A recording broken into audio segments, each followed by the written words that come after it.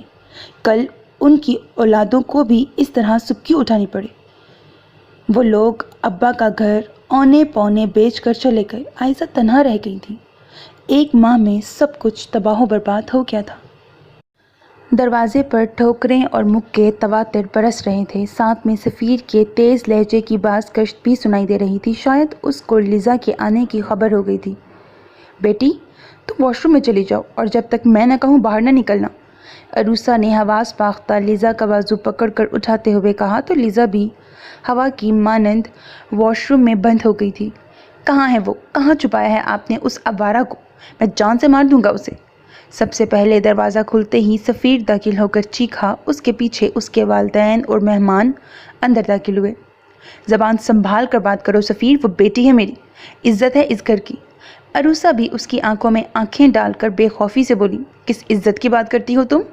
سفیر کی ماں آنکھیں نکال کر دھاڑی، وہ بیٹی نہیں ہے، گناہ کا دھبا ہے جو ہم سب کا منہ کالا کر کے عین شادی کے وقت آشنا کے ساتھ بھاگ گئی تھی اور اب اتنے مہینے اس کے ساتھ رنگرلیاں منا کر واپس آ گئی ہے بے غیرت، اور تم اس کا گلا دبانے کی بجائے اس کی حمایت کر رہی ہو، اس کے وارثت کے جا رہی ہو۔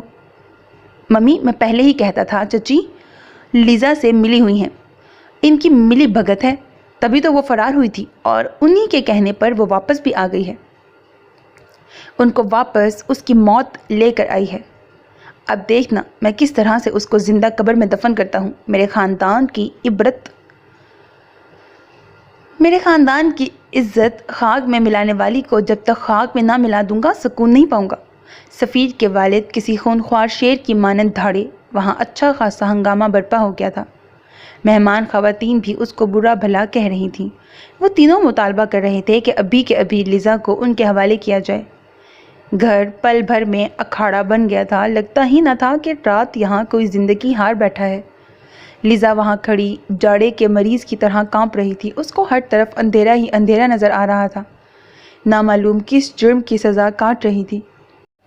لیزا کسی کے ساتھ نہیں گئی تھی، اس کو کڈنیپ کیا گیا تھا۔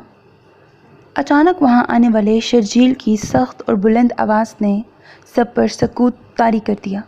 یہ کیا کہہ رہے ہو؟ کیوں کڈنیپ کیا اور کس نے یہ جرأت کی؟ مجمع میں چھا جانے والے سکون میں کچھ توقف کے بعد سفیر کے والد کی آواز ابھری، کیوں ہوا، کیسے ہوا، یہ چھوڑیں تایا جان، لیکن میں یہ بات قسم کھا کر کہتا ہوں لیزا کل بھی پاک دامن تھی اور آج بھی وہ اتنی ہی پاکیزہ ہے۔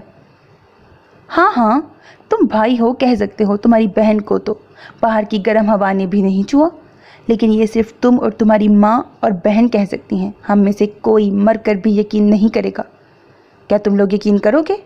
سفیر کی ماں نے وہاں موجود تماشا دیکھتی عورتوں سے کہا تو وہ سب گردن کے ساتھ زبان سے بھی نہیں نہیں کہنے لگی۔ میاں صاحبزادے، ہم بھی روٹی کھاتے ہیں، کوئی گھاس نہیں، دل خراب ہونے سے پہلے اچھا ہے کہ اس لڑکی کو ہمارے حوالے کر دو، ورنہ سوری تایا جان، میری بہن پہلے ہی اپنی بے گناہی